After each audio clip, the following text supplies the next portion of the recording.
Hello, and welcome back. This message is intended to be a reintroduction to our course for EN 100, Section 3. Um, Welcome to what is a changed world. Obviously, the way that we're going to be handling this course, and probably all your other courses, has changed. We'll be fully online. That means two really important things for how we interact with each other. Those two ways are going to be through email and Blackboard. Check your email regularly. Once a day has become a minimum. The more times you check it, the more engaged you'll be. The same goes for Blackboard. Again, what was just a good idea a little while ago, once a day, has become a minimum. Check it often. There will be new material, new announcements, new things you need to know posted there pretty much all the time. Finally, you can access through Blackboard, both in announcements and also in the syllabus and course info section, an updated list of readings and due dates. That will be the main document that we use to keep track of when things are due and how they're due. Make sure you can get to it, make sure you can access it, read it, and understand it. And if there's any part of that doesn't make sense, please let me know ASAP. It is a very important set of information there. Anytime there's new information, if we have to change anything, if we need to make any slight changes to our schedule, that'll be the first thing that I update. So again, make sure you get to it. Before I roll on here with discussion of where we were before things were abruptly halted, I just want to acknowledge that things have changed for all of us. Please, be lenient with me. If you can see the background here, I'm sitting in what was just until recently a nursery for my youngest. We converted it to an office by throwing a card table in, and that was pretty much it. So, in that way, we tried to roll with the punches the way that I'm imagining all of you are too. So be lenient with me, I'll be lenient with you, and together we might even get through this and be better off than we were.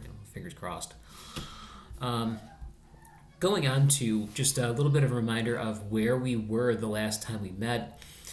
The last Friday, before the disruption happened, we were talking about what it meant to analyze something rhetorical. In other words, take a look at a way that an argument's working. Remember that specifically we were looking at visual arguments in the form of social issue ads. I won't belabor the issue too far, but remember that there was an important conclusion we reached at the end of that day, being that rhetorical arguments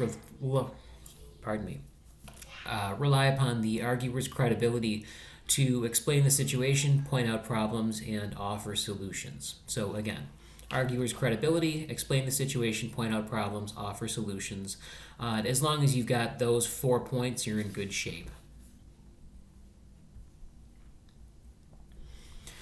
Looking ahead, weekly work will be due in batches at 11:59 p.m. on Sundays, though of course you could turn it in earlier, that's up to you. I've decided to organize the work and due dates that way as a way of allowing us to be flexible. Number one, you've got your choice of when you want to get those things done throughout the week. And number two, so that you and I both have a good idea of when things are due. For me, that means I know when most work will be coming in, and I can make sure to check and respond to that in a timely fashion. And having the single weekly due date, I think, should make everything a little bit less confusing for all of us as we do this, though I know the confusion is going to be a problem we have to combat here anyway. It's going to be a confusing time. Speaking of then due dates on Sundays, our first due date coming up will be on Sunday, April 5th. That'll be when your first draft of your editorial article is due, along with answers to discussion questions on A Little Argument Chapter 3. There are specific ways that these are due, and with the editorial article, there will actually be 2 places I ask you to post that to. I'm going to have you look up the updated list of readings and due dates, though, so you know exactly what those are. This is as a way of making sure that you take a look at that and continue to as time goes on. So check the due date and submission information there before you submit and call yourself done for this week. Otherwise, the other things you want to look at in the assignment guidelines for the editorial article are first perspectives. The guidelines say something very specific about having 3 sorts of perspectives that you acknowledge there. Look up those guidelines for what they are and how they work. Those guidelines are going to discuss the inclusion of a graphical element of some kind. Check out what that needs to be.